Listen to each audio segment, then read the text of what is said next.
Bwana Yesu asifiwe. Amen. Kwa majina naitwa mtumishi John. Kwa yale pasta amesema ni kweli. Tumepitia mengi na vile ameshuhudia ni ukweli. Tumetoka mbali, kutoka Bombolulu mpaka Shanzu mpaka hapa Kilifi. Ni miaka mingi, na kile naweza kusema ni ya kwamba huyo binti ambaye pasta amesema, Pastor Ezekiel, ilikuwa na crusade mahali panaitwa Mlungu wa Mawe. Na yule binti nilipokuwa namwombea, namfanyia deliverance kwa jina la Yesu, alikuwa anatapika pesa, anatapika shindano. Sasa wakawa watu wa kwao wako Bamba, hawako huko Kilifi.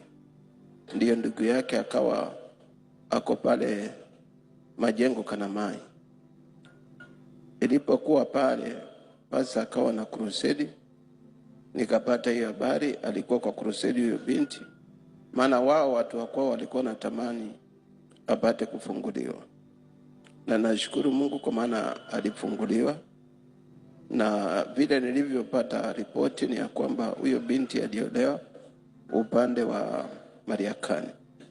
Kwa hivyo twashukuru Mungu kwa yale aliyofanya. Kwa hiyo list nilipata fununu, lakini sikupata ukweli uko wapi.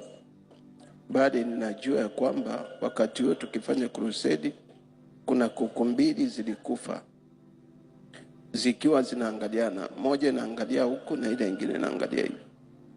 Hao watu walikufa siku hiyo hiyo, walikuwa ni wachawi wa familia. Nashukuru Mungu kwa maana mpaka leo naishi. Hiyo ilikuwa na 2019 pale 2020 ikielekea 2020 hapo ndio nikaanza kushikwa na shida ya miguu. Nilisikia kama nimedungwa na kitu hapa chini kwa mguu. Ikiendelea hivyo ikashika mpaka kwa mguu mwingine na miguu ikaanza kufura. Ilipoanza kufura nikawa sasa kutembea siwezi. Saa zingine natembea na kiti nikienda kwa madhabahu. Kwa hivyo nashukuru sana Mungu kwa ajili ya baba yangu Pastor Ezekiel. Amenitoa mbali ukweli, na kwa sababu ya utoto na mambo mengi ya dunia hii na kuwaza vibaya, nimekuja ili unisamehe baba. Na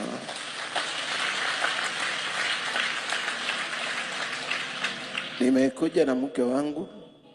Nashukuru Mungu nilioa nikiwa katika nyumba hii ya New Life. Niko na watoto wawili. Niko na Emmanuel na Sara. Sasa wako shuleni. Niko na mke wangu hapa. Tulioana hapa New Life. Na nashukuru Mungu kwa malezi ya baba. Na naamini Mungu atatusaidia na Mungu atatutangulia. Naomba tu kama mke wangu anaweza kusalimiana tu. Naomba. Amen.